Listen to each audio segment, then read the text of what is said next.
dalam surat Maidah ayat 116. Wa idz qala Allahu ya Isa ibn Maryam a anta qulta lin-nasi ittakhiduni wa ummi ilahaini min dunillah. Dan ingatlah kelak tatkala Allah berkata, wahai Isa putra Maryam, yang mereka sebut Yesus putra Maria, apakah engkau yang mengatakan kepada manusia, jadikan aku dan ibuku sebagai dua sesembahan selain Allah? Maka qala, Nabi SAW menjawab, subhanak, maha suci engkau, ma yakunu li an aqula ma laysa li bihaq, tidaklah pantas bagiku untuk mengatakan yang bukan hakku. In kuntu qultuhu faqad alimtah, kalau aku benar telah mengatakannya, tentu engkau pun mengetahuinya. Ta'lamu ma fi nafsi wala a'lamu ma fi nafsik, engkau mengetahui apa yang ada dalam diriku dan aku tidak mengetahui apa yang ada dalam dirimu. Innaka anta 'allamul ghuyub, sesungguhnya engkau yang maha mengetahui perkara-perkara gaib. Ma qultu lahum illa ma amartani bihi ani'budullaha rabbi wa rabbakum, tidaklah yang aku katakan kepada mereka kecuali yang engkau perintahkan kepadaku. Ani'budullaha rabbi wa rabbakum, wahai kaumku, wahai Bani Israel, sembahlah Allah, dialah Rabbku dan Rabb kamu, dialah Tuhanku dan Tuhanmu. Ini ajaran Nabi Isa alaihissalam yang sebenarnya kemudian diselewengkan oleh umat manusia yang tadinya pengikut Nabi Isa alaihissalam menyembah Allah jadi menyembah beliau. Oleh karena itu, di antara misi diutusnya Nabi Muhammad SAW untuk mengingatkan umat Nasrani agar bertaubat. Kita yang dianugerahkan ilmu Al-Quran dan hadis harusnya melanjutkan misi Nabi Muhammad SAW. Sampaikan ayat-ayat Allah kepada mereka dengan jujur, jangan dipotong, jangan dihilangkan terjemahannya. Seperti dalam surat Maryam, kabarkan kepada mereka apa ucapan Nabi Isa alaihissalam ketika beliau berbicara saat masih bayi. Allah sebutkan dalam surat Maryam, qala inni Abdullah. Perhatikan ucapannya yang pertama sekali. Isa berkata, aku adalah hamba Allah, bukan Tuhan, bukan yang boleh disembah. Ini ucapan Nabi Isa alaihissalam pertama kali di muka bumi ini saat beliau masih bayi. Allah jadikan beliau bisa berbicara. Inni Abdullah, aku adalah hamba Allah. Artinya yang menyembah kepada Allah, menghamba hanya kepadanya, bukan yang berhak disembah. Atani alkitab, Allah menganugerahkan kepadaku Alkitab, yaitu kitab Injil. Wa ja'alani nabiyya, dan Allah jadikan aku nabi, bukan mengangkat aku sebagai anak, bukan pula mengangkat aku sebagai Tuhan yang disembah, tapi nabi yang diutus untuk apa? Untuk menyampaikan kepada umat, ani'budullaha rabbi wa rabbakum, sebagaimana di ayat tadi, sembahlah Allah,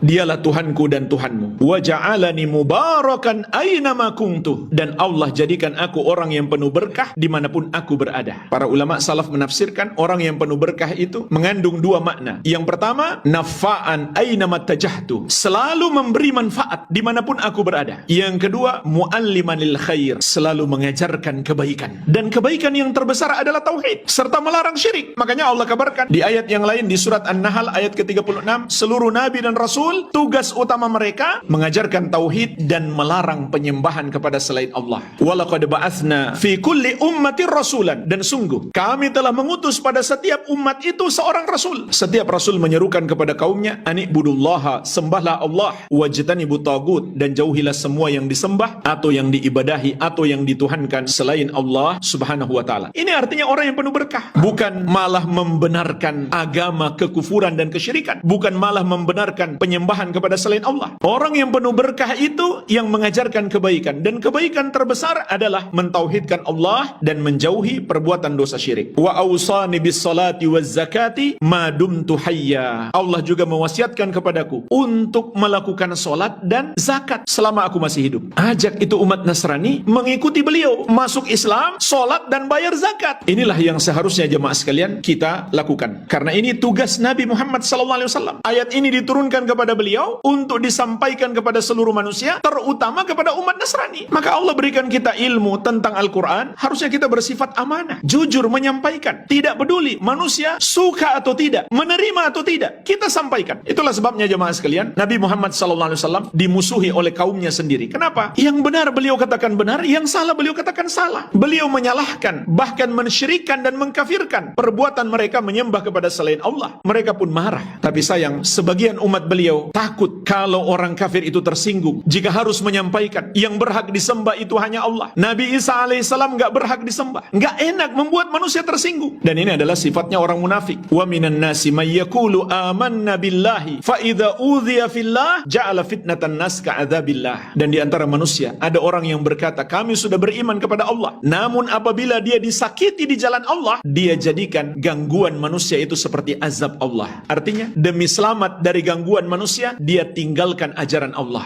Sekarang manusia belum tentu mengganggu dia, cuma karena khawatir manusianya tersinggung, dia nggak berani menyampaikan ayat Allah yang sebenarnya. Padahal dia hafal dengan hafalan yang sangat kuat. Ini anugerah yang Allah berikan, seharusnya kita gunakan untuk menyampaikan ajaran Allah. Juga Allah kabarkan kepada kita dakwah yang harus dikatakan oleh Nabi Muhammad SAW kepada umat Nasrani dalam surat An-Nisa ayat 171. Wala taqulu thalathah. Jangan kalian berkata Tuhan itu ada 3. Intahu khairal lakum. Berhentilah, itu lebih baik bagi kalian. Innamallahu ilahu wahid. Sesungguhnya Allah hanyalah sesembahan yang esa. Subhanahu ayyakuna lahu walad. Maha suci dia dari memiliki anak. Hanya dia yang pantas disembah dan dia tidak memiliki anak. Dan Allah kabarkan juga secara khusus di surat Al-Kahfi, wa yunziral ladzina qalu ittakhadallahu waladah. Dan Muhammad itu bertugas untuk mengingatkan orang-orang yang berkata Allah memiliki anak. Karena jemaah sekalian, Allah murka semurka-murkanya ketika manusia berkata Allah punya anak. Renungkan jemaah sekalian, betapa dahsyatnya murka Allah. Juga dalam surat Maryam, wa qalu ittakhadar rahmanu walada laqad ji'tum syai'an idda takadu samawati yatafattarna minhu wa tanshaqqul ardu wa takhirrul jibalu hadda ang da'u lirrahmani walada. Dan mereka berkata Allah yang maha penyayang memiliki anak. Sungguh kata Allah, kalian telah mengucapkan sesuatu yang sangat mungkar. Hampir-hampir langit pecah dan bumi terbelah serta gunung-gunung pun runtuh karena mereka mengatakan Allah yang maha penyayang memiliki anak. Maksud ayat ini kata Ibnu Abbas radhiyallahu anhuma, langit, bumi dan gunung-gunung mengetahui ketika manusia berkata Allah punya anak, maka Allah sedang murka semurka-murkanya sehingga langit, bumi dan gunung-gunung itu hampir saja hancur berkeping-keping karena takut kepada Allah. Kalaulah Allah tidak menahannya, niscaya makhluk-makhluk itu sudah hancur berkeping-keping. Maka tidak pantas sesuatu yang membuat Allah murka lalu kita seakan membenarkan keyakinan dan ucapan tersebut. Al-Amwah menemani ibadahmu juga hijrahmu.